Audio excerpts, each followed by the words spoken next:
Hi friends, welcome to our channel. చామంతి serial latest ఎపిసోడ్లోకి వెళ్తే, చామంతి అక్కడ నలుగు పెట్టడానికి రమకి బయట అన్నీ సిద్ధం చేస్తుంది. చాలా అందంగా గులాబీ రేకులతో మొత్తం డెకరేషన్ చేస్తుంది. భ్రమర వచ్చి అదంతా నేనే చేశాను అన్నట్టుగా బిల్డప్ ఇస్తూ ఉంటుంది. చంద్రిక వచ్చి ఏంటిదంతా అని అడుగుతూ ఉంటుంది. ఇదంతా నేనే దగ్గరుండి చేయించాను అని భ్రమర ఫోజులు కొడుతూ చెప్తూ ఉంటుంది. అదేంటండి, నేను కదా చేసింది, మీరు చేసిందని చెప్తారేంటి అని చామంతి అడుగుతూ ఉంటుంది. నువ్వేం చేసావు, నేను చెప్తేనే కదా నువ్వు చేసావు అని భ్రమర రివర్స్లో మాట్లాడుతూ ఉంటుంది. ఇక చంద్రిక అంటుంది, ఎవరు చేస్తే ఏం కానీ ఇప్పుడు ఇదంతా ఏం వద్దు అని చెప్తూ ఉంటుంది. ఎందుకత్తా అని చామంతి అడుగుతూ ఉంటుంది. అవును, అమ్మగారికి ఇలా ఆరు బయట కూర్చొని నలుగు పెట్టించుకోవడం అవి ఇష్టం ఉండదు. అమ్మగారి కోసం అక్కడ బ్యూటీ పార్లర్ వాళ్ళు వస్తున్నారు మేకప్ చేయడానికి, ఇదంతా ఏం వద్దు తీసేయండి, ఇవన్నీ అస్సలు నచ్చవు అని చెప్పడంతో ఇక చామంతి, అదేంటత్తా నేను ఇంత బాగా ఏర్పాటు చేస్తే నువ్వు ఇలా అంటున్నావు అని చెప్పి చాలా ఫీల్ అయిపోతూ అలా కూర్చొని ఉంటుంది. ఇక భ్రమర అబ్బో అంటూ అక్కడి నుంచి వెళ్ళిపోతూ ఉంటుంది. ఇక అక్కడ రమ కోసం అందరూ బ్యూటీషియన్స్ వస్తారు. తనకి కాళ్ళకి చేతులకి అన్నిటికీ కూడా మసాజ్ చేస్తూ ఉంటారు గులాబీ రేకులతో. ఇక మొహానికైతే రకరకాల క్రీములు రాసి మేకప్ చేస్తూ ఉంటారు. తనకి ఫేస్ ప్యాక్ వేస్తూ ఉంటారు. ఇక అలా రిలాక్స్ అవుతూ ఉంటుంది రమ. ఇక చంద్రిక, చామంతి ఇదంతా కూడా ఎలా చేస్తున్నారా ఆ మేకప్ వాళ్ళు అని చెప్పి రూమ్ బయట తలుపు దగ్గర వంగుని మరి మొత్తం అలా ఆశ్చర్యంగా చామంతి చూస్తూ ఉంటుంది. అబ్బో అని చెప్పి అలా అనుకుంటూ ఉంటుంది. ఇక రమకి బ్యూటీషియన్స్ అందరూ కూడా మేకప్ వేస్తూ ఉంటారు. ఏంటిది కొంచెం బర్నింగ్ వస్తుంది అని చెప్పి రమ ఆ బ్యూటీషియన్ని అడుగుతూ ఉంటుంది. ఫేస్ ప్యాక్ వేసిన తర్వాత, అదేం లేదు మేడం, అలా ఏం ఉండదు, ఇది స్పెషల్గా మీకోసమే యూఎస్ నుంచి తెప్పించాం మేడం, ఇది డెడ్ స్కిన్ని కూడా పోగొడుతుంది, అందుకనే కొంచెం ఏమైనా బర్నింగ్ సెన్సేషన్ ఉందేమో అని చెబుతూ ఉండటంతో, కాసేపు వెయిట్ చేయండి మేడం బాగుంటుంది అని చెబుతూ ఉంటుంది. ఇక రమ అలా వెయిట్ చేస్తూ ఉంటుంది. ఇంతలో తన భర్త వస్తాడు. రమ ఏంటిదంతా అని అడుగుతూ ఉంటాడు. ఏమైంది ఇప్పుడు అని అనటంతో, నువ్వు అందంగానే ఉంటావు కదా, ఇప్పుడు ఇవన్నీ నీకు అవసరమా అని అడుగుతూ ఉంటాడు. ఎందుకు అలా అంటున్నారు, నాకు ఏజ్ అయిపోయిందని ఇంట్లో ఎదిగిన కొడుకులు ఉన్నారని నన్ను నా ఏజ్ని గుర్తు చేస్తున్నారా ఏంటి అని అడుగుతూ ఉంటుంది. నేను ఎలా మాట్లాడినా నువ్వు అలా పెడార్థంతో మాట్లాడుతూనే ఉంటావు. నువ్వు ఆల్రెడీ అందంగా ఉన్నావు, మళ్ళీ అందంగా లేని వాళ్ళ కోసం అంటే ఇవన్నీ కావాలి. నువ్వు అందంగా ఉన్నప్పుడు ఇవన్నీ నీకు ఎందుకు అని అంటున్నాను అంతే అని చెప్పడంతో ఇకప్పుడు రమకి బర్నింగ్ సెన్సేషన్ వచ్చేస్తూ ఉంటుంది. ఏంటి ఇదంతా చాలా బర్నింగ్గా ఉంది, ఏదో ఒకటి చెయ్యండి అని చెప్పి కోప్పడుతూ ఉంటుంది వాళ్ళ మీద. తను రకరకాల స్ప్రేలు అన్నీ కూడా ఆ బ్యూటీషియన్ రమ ఫేస్ పైన రాస్తూ ఉంటుంది. ఇక చామంతి చంద్రికాల వంగుని చూస్తూ ఉండగా రమ ఫీల్ అయిపోతూ ఉంటుంది. వాళ్ళ ముందు ఎందుకు ఇలా మాట్లాడుతున్నారు అని చెప్పి అడుగుతూ ఉంటుంది తన భర్తను. ఇక తను మండిపోతూ ఉంటుంది. మొహం అంతా కూడా చాలా అరుస్తూ ఉంటుంది కోపంతో. ఏదో ఒకటి చెయ్యండి అని చెప్పి అరుస్తూ ఉంటుంది. ఇక చామంతి ఫాస్ట్గా లోపలికి వెళ్ళి కిచెన్లోకి బౌల్లో ఒక పేస్ట్ని చేసుకొని వస్తుంది. రమ తన ఫేస్ని అద్దంలో చూసుకొని ఆశ్చర్యపోతుంది. ఏంటిదంతా మొత్తం ఎర్రగా మచ్చలు వచ్చేసాయి, ఏదో ఒకటి చెయ్యండి అంటూ అరుస్తూ ఉంటుంది. ఇప్పుడు నేను ఎలాగ వెళ్ళాలి బయటికి అని కోప్పడుతూ ఉంటుంది. అక్కడ ఉన్న తన భర్త కూడా ఏంటిదంతా అని అడుగుతూ ఉంటాడు. ఇక చామంతి ఫాస్ట్గా వచ్చి, అమ్మగారు ఇది రాసుకోండి అంటూ తన బుగ్గ పైన ఆ పేస్ట్ని ఒక్కసారిగా రాస్తుంది. రమకి కోపం వచ్చి చామంతి చెంప పగల కొడుతుంది. తన కళ్ళల్లో నుంచి నీళ్లు వచ్చేస్తూ ఉంటాయి. చాలా బాధపడుతూ ఉంటుంది. ఏంటిది రమ, ఎందుకు తనపైన అలా చేయి వేసుకున్నావు అని చెప్పి తన భర్త కోప్పడుతూ ఉంటాడు. లేకపోతే ఆఫ్టర్ ఆల్ ఇది ఒక పని మనిషి వచ్చి నన్ను టచ్ చేస్తుందా అని చెప్పి అరుస్తూ ఉంటుంది. ఇకప్పుడు తను ఎందుకు ముట్టుకుందో అసలు నీకు తెలుసా, ఒక్కసారి నీ మొహాన్ని అద్దంలో చూసుకో అని చెప్పి అరుస్తూ ఉంటాడు. ఇక తనకి మచ్చపడిన చోట అలా ఆ పేస్ట్ని రాస్తుంది. అది చూసి ఇక రమ సైలెంట్ అయిపోతుంది. అంటే ఇది రాసుకుంటే తగ్గుతుందని రాశానమ్మా అని చెప్పడంతో నీకు వేరే వాళ్ళని అర్థం చేసుకోవటం రాదు. చామంతి నువ్వు రాయమ్మా అని చెప్తూ ఉంటాడు.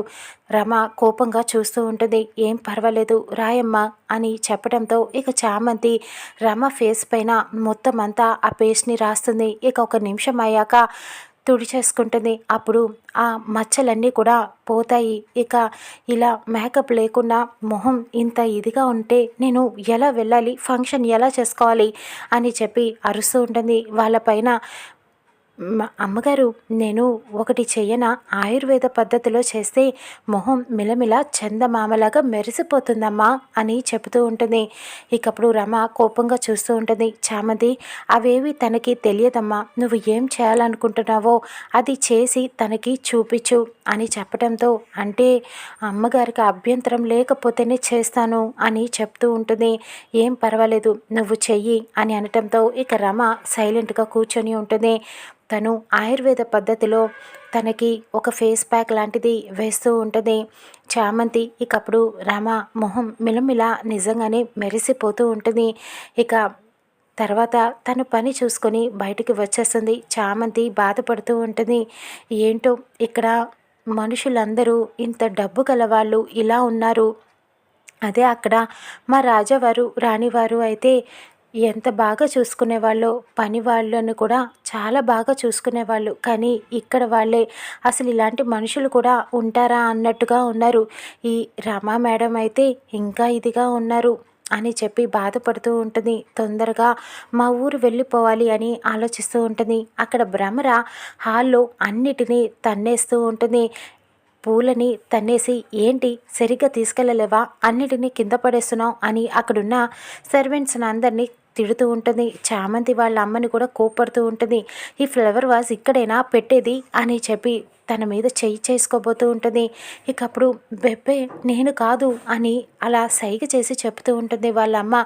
ఏంటి నన్నే వెక్కిరిస్తున్నావా అని భ్రమర కోప్పడుతూ ఉంటుంది. ఇంతలో బామ్మగారు వచ్చి అరుస్తూ ఉంటారు. భ్రమర ఏం చేస్తున్నావు నువ్వు, వాళ్ళ మీద నీ పెత్తనం చూపిస్తున్నావేంటి, వాళ్ళ పని వాళ్ళు చేసుకుంటున్నారు, నువ్వెందుకు తన మీద అలాగ చెయ్యెత్తుతున్నావు, తను నిజంగానే మూగది మాట్లాడలేదు అని చెప్పడంతో అవునా నిజంగానే మాట్లాడలేదా, ఇలాంటి వాళ్ళని మన ఇంట్లో పని మనుషులుగా పెట్టుకుంటే విలువే తగ్గిపోతుంది, అర్జెంటుగా దీన్ని బయటికి పంపించేయండి అని కోపడుతూ ఉంటుంది. తను చాలా మంచిది, తను పని తను చేసుకుంటుంది, మేసేగాడిద వచ్చి కూసేగాడిదని ఇలా అంటుందంట, అలా ఉంది, నువ్వెందుకు పెత్తనం చేస్తున్నావు అని కోపడుతూ ఉంటుంది. ఈ ఇంట్లో అన్ని పనులు ఆ రోబోనే చేసి పెట్టేస్తుంది, అసలు పని వాళ్ళు ఎందుకు మీకేం తెలీదు, నేను వచ్చానుగా ఇక నేను చూసుకుంటానులే అని చెబుతూ ఉంటుంది. ఇక అప్పుడు తను కోపంగా చూస్తూ ఉంటుంది. ఇక అక్కడ చామంతి కూర్చొని ఆలోచిస్తూ ఉంటుంది. ఒకప్పుడు రాజావారు రాణివారు చామంతిని చాలా అందంగా రెడీ చేసి ఫంక్షన్కి కూర్చోపెడతారు. అది గుర్తు చేసుకొని బాధపడుతూ ఉంటుంది. వీళ్ళు ఇలా ఉన్నారు, అర్జెంటుగా మా ఊరు వెళ్ళిపోవాలి అని ఆలోచిస్తూ ఉంటుంది. ఇక ఇంతలో ప్రేమ్ సూటు బూటు వేసుకొని అక్కడికి వస్తాడు. చామ్స్ నన్ను ఇలా చూసిందంటే ఎలా షాక్ అయిపోతుంది అని చామంతిని వెతుక్కుంటూ వస్తాడు. చామ్స్ అని ఎలా ఉంది అని అడుగుతూ ఉంటాడు. చామంతి షాక్ అయిపోతుంది. వావ్ డ్రైవర్ బాబు, నువ్వు ఈ సూటు బూటు చాలా అందంగా ఉన్నావు అని చెప్తూ ఉంటుంది. అవునా నీకెక్కడిది సూటు అని అడుగుతూ ఉంటుంది. నాకు చిన్నబాబు ఇచ్చాడు అని చెప్పడంతో అవునా చిన్నబాబు నీకెందుకు ఇచ్చాడు అని అడుగుతూ ఉంటుంది. తనకి ఇది నచ్చలేదంట, నాకు ఇచ్చేశాడు, అందుకే వేసుకున్నాను. ఎలా ఉంది అని అడుగుతూ ఉంటాడు. ఎలా ఉంది ఏంటి, చాలా అందంగా యాపిల్ పండులా అసలే మెరిసిపోతూ ఉంటావు, నిన్ను నిజంగానే చిన్నబాబు గారంటే నేను చూడలేదు, కానీ ఎలా ఉంటారు చిన్నబాబు గారని ఊహించుకుంటే నిజంగా నువ్వు అలానే ఉన్నావు తెలుసా, చాలా అందంగా ఉన్నావు అని చెప్తూ ఉంటుంది. ఇక ప్రేమ్ మురిసిపోతూ ఉంటాడు. అవును నా కోసం షర్ట్ కుట్టానన్నావు కదా, తెచ్చావా అని అడుగుతూ ఉంటాడు. ఉండు ఇప్పుడే తీసుకొస్తానని చామంతి ఒక షర్ట్ని తీసుకొచ్చి ఇస్తుంది. దాని మీద చామంతి పువ్వు కూడా కుట్టి ఉంటుంది ఆ షర్ట్ మీద. అది చూసి ప్రేమ్ చాలా ఇష్టపడుతూ ఉంటాడు. ఎంత బాగుందో షర్ట్ అని చెప్పి మురిసిపోతూ ఉంటాడు. నిజంగా బాగుందా అని అడుగుతూ ఉంటుంది. ఇదేంటి చామంతి పువ్వు నీ బ్రాండ్ అంబాసిడరా ఏంటి అని అడుగుతూ ఉంటాడు. ఒకసారి వేసుకుంటావా అని అడుగుతూ ఉంటుంది. ఇప్పుడే వేసుకొస్తానుండు అని చెప్పి లోపలికి వెళ్ళి చామంతి కుట్టిన ఆ షర్ట్ని వేసుకొని వస్తాడు. అది చూసి చామంతి చాలా మురిసిపోతూ ఉంటుంది. ఎంత అందంగా ఉన్నావో తెలుసా, చాలా బాగున్నావు అని చెప్పి దిష్టి చుక్క కూడా పెడుతూ ఉంటుంది చామంతి. బాగుందా, ఈ చామంతి పువ్వు భలే ఉందే అని చెప్తూ ఉంటాడు. అవును, చామంతి అంటే ఫ్లేర్ అనుకుంటావా, ఫైర్ అని చెబుతూ ఉంటుంది చామంతి. ఇక చామంతిని అలా చూస్తూ ఉండిపోతాడు ప్రేమ్. ఇక వీళ్ళిద్దరి మధ్యన ప్రేమ మొదలవబోతుందా. తను వేసుకున్న షర్ట్కి పసుపు కూడా పెడుతుంది. మా ఊళ్ళో ఇలానే పెడతాం కొత్త బట్టలకి అని చెప్తూ ఉంటుంది. అక్కడ చంద్రికని రెడీ అవ్వమని, కొత్త చీర కట్టుకోమని చామంతి ఫోర్స్ చేస్తూ ఉంటుంది. నీకు మొన్న అమ్మగారు నచ్చలేదని చీర ఇచ్చేశారు కదా, అది వేసుకో అని బలవంత పెట్టడంతో చంద్రిక రమ ఇచ్చిన చీరని కట్టుకుంటుంది. ఎంత అందంగా ఉన్నావో అంటూ చామంతి చెప్తూ ఉంటుంది. రమ జ్యూస్ అంటూ అరుస్తూ ఉంటుంది. ఇక చంద్రిక ఆ జ్యూస్ తీసుకెళ్ళి ఇస్తుంది. ఆ చీరను చూసి చంద్రికని ఒక్కసారిగా రమ షాక్ అయిపోతుంది. ఈ వీడియో మీకు నచ్చినట్లయితే మా ఛానల్ని సబ్స్క్రైబ్ చేసుకోండి లేటెస్ట్ అప్డేట్స్ కోసం.